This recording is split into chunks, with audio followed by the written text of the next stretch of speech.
নমস্কার বন্ধুরা, welcome to my channel মাঠে ময়দানে অফিসিয়াল। বন্ধুরা, এই ভিডিওতে আমি ইস্ট বেঙ্গল, মোহনবাগান ও ইন্ডিয়ান ফুটবল নিয়ে কিছু আলোচনা করব। তোমরা যারা যারা আমার ভিডিওটা দেখছো, আমার চ্যানেলটা প্লিজ সাবস্ক্রাইব করে নাও ইন্ডিয়ান ফুটবলের এরকম আরো আপডেট পেতে। প্রথমেই বলি ইস্ট বেঙ্গলের কথা। তো আজকে রেলকে বেলাইন করে 3-0 গোলে জিতে গেল ইস্ট বেঙ্গল। ম্যাচটায় শুরু থেকেই প্রাধান্য নিয়ে খেলেছে ইস্ট বেঙ্গল। রেল প্রথম থেকে নিজেদের অর্ধে প্রায় সব প্লেয়ার মিলে ডিফেন্সিভ ফুটবল খেলছিল। মাঝে সাঝে বিক্ষিপ্তভাবে প্রতি আক্রমণে উঠে আসছিল তারা। সেখান থেকে রেলের প্রথম ডেডলক ভাঙে মুশাররফ। 32 মিনিটের মাথায় হীরা মণ্ডলের পাস থেকে গোল করেছে। তারপরে আর ধরে রাখতে পারেনি রেল দল। এরপরে আমানসিকে গোল করে এবং হাফ টাইমের পর জেসিনটিকে গোল করে শেষ পর্যন্ত 3-0 গোলে জিতে ম্যাচ শেষ করে ইস্ট বেঙ্গল। এই ম্যাচে জেতার ফলে ইস্ট বেঙ্গল লিগ টেবিলের 1 নম্বর স্থানে উঠে এলো। আজকে সায়ন বিষ্ণু ছাড়াই ভালো খেলেছে ইস্ট বেঙ্গল দল, এটা বলাই যায়। আপাতত 7 ম্যাচ খেলে 19 পয়েন্ট ইস্ট বেঙ্গলের। এরপর যদি আমরা একটু রহিম আলীকে নিয়ে কথা বলি, তো রহিমের ব্যাপারে যে অনিশ্চয়তা ছিল সেটা কেটে যেতে চলেছে। রহিম ভবিষ্যতে কোন ক্লাবে খেলবে সেটা মোটামুটি স্থির হয়ে গেছে। উড়িষ্যা এফসির সাথে রহিম আলীর সমস্ত টার্মস অ্যান্ড কন্ডিশনে এগ্রি হয়ে গেছে। কোনো কিছু অঘটন না ঘটলে আগামী মরশুমে রহিম আলী উড়িষ্যা এফসিতে যেতে চলেছে। রহিমের সাথে উড়িষ্যার এখন শুধু পেপার ওয়ার্কটাই বাকি বাদ বাকি সব কাজ সম্পূর্ণ। সাইনিংটাও আশা করি 2-3 দিনের মধ্যে কমপ্লিট হয়ে যাবে। সেই 2018-19 মরশুমে রহিম আলী চেন্নাই এফসিতে জয়েন করেছিল। দীর্ঘ 6 বছর খেলার পর ব্যারাকপুরের এই বঙ্গ সন্তান চেন্নাই ছেড়ে উড়িষ্যা এফসিতে যাচ্ছে। ফলে স্বভাবতই চেন্নাই ফ্যানেরা খুবই আপসেট। একটা সময় মোহনবাগানে তার আসার কথা নিয়ে জোর চর্চা হয়েছিল, যখন মার্কাস বলেছিল মোহনবাগান একজন ভারতীয় ন্যাশনাল টিমের প্লেয়ারকে সাইন করাতে চায়। তখন সবাই ভেবেছিল রহিম আলী মোহনবাগানে সাইন করতে চলেছে। সেটা কিন্তু হলো না। রহিম আলী শেষমেশ উড়িষ্যা এফসিতেই যাচ্ছে।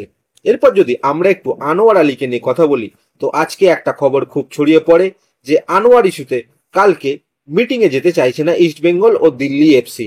তারা আরো 2 সপ্তাহ সময় চাইছে। ফলে স্বভাবতই কালকের মিটিং নিয়ে সকল সমর্থকদের মধ্যে একটা অনিশ্চয়তার সৃষ্টি হয় যে কালকে মিটিংটা আদৌ হবে কিনা। তো বন্ধুরা বলে রাখি, কালকের মিটিংটা কিন্তু হচ্ছে। কালকে মিটিং এ আনোয়ার আলী, রঞ্জিত বাজাজ, ইস্ট বেঙ্গল অফিসিয়াল সকলেই উপস্থিত থাকবে। এবার ইস্ট বেঙ্গল আর দিল্লি এফসি 2 সপ্তাহ সময় চেয়েছে কি চাইনি সেটা পরে বলছি। এছাড়া একটা বিষয় হচ্ছে, আনোয়ারের ইস্যু হচ্ছে প্লেয়ার স্ট্যাটাস কমিটির কাছ থেকে অ্যাপ্রুভাল আদায় করা এনওসির পাওয়ার জন্য, যে আমার লাইভলিহুডে এফেক্ট করছে, আপনি আমায় খেলার অনুমতি দিন, তারপর যা যা শাস্তি সেটা যদি প্রমাণিত হয় সেটা সার্ভ করব। আর ইস্ট বেঙ্গলের ইস্যু হচ্ছে ভিন্ন।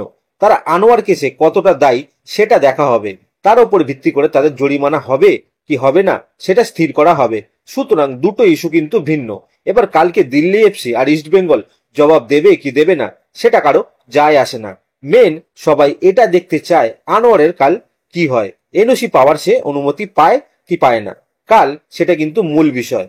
তো ইস্ট বেঙ্গল কতটা ফাইন দেবে, দিল্লি কতটা ফাইন দেবে, কালকে ফাইনের অ্যামাউন্টটা জানা যাবে না পরে জানা যাবে, এটা নিয়ে কারো কারো চিন্তা থাকলেও মেন বিষয়টা হচ্ছে আনোয়ারের এনওসি পাওয়াটা। সেটা কালকে কতটা কি হয় এটা দেখার। তো বন্ধুরা, চিন্তা করার কোনো কারণ নেই। কালকে মিটিং হচ্ছে, সেখানে মোহনবাগান ম্যানেজমেন্ট যেমন থাকবে, দিল্লি এফসি যেমন থাকবে, সেরকমই আনোয়ার আর ইস্ট বেঙ্গলও থাকবে। দিল্লি এফসির কর্ণধার রঞ্জিত বাজাজ টুইট করে জানিয়ে দিয়েছেন যে আগামীকাল পিএসসি এআইএফএফ এর শুনানি হবে।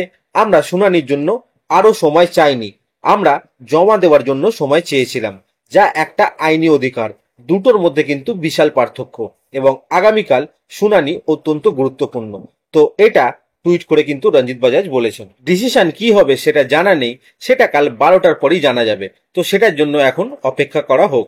এরপর যদি আমরা একটু ইস্ট বেঙ্গলের নতুন সাইনিং নিয়ে কথা বলি, তো ইস্ট বেঙ্গল একজন 17 বছর বয়সী মিডফিল্ডার অবিনাশ সাগল সেমকে সাইন করিয়ে নিয়েছে। অবিনাশকে আজকে সিএফএল এর ম্যাচে খেলানো হয়েছে, যদিও খুব একটা দাগ কাটতে পারেনি সে, তবে প্রথম ম্যাচ, ওকে আরো সময় দেওয়া প্রয়োজন। অবিনাশের সাথে ইস্ট বেঙ্গল 3 বছরের চুক্তি করেছে। 2027 পর্যন্ত প্লেয়ারটা ইস্ট বেঙ্গলে থাকবে। মণিপুরি এই ফুটবলারটা এর আগে ফুটবল ক্লাব ম্যাঙ্গালোরের ইস্টার্ন স্পোর্টিং ইউনিয়নে খেলেছিল। তো আজকের ভিডিওতে এতটুকুই, দেখা হচ্ছে আবার পরের ভিডিওতে। নমস্কার।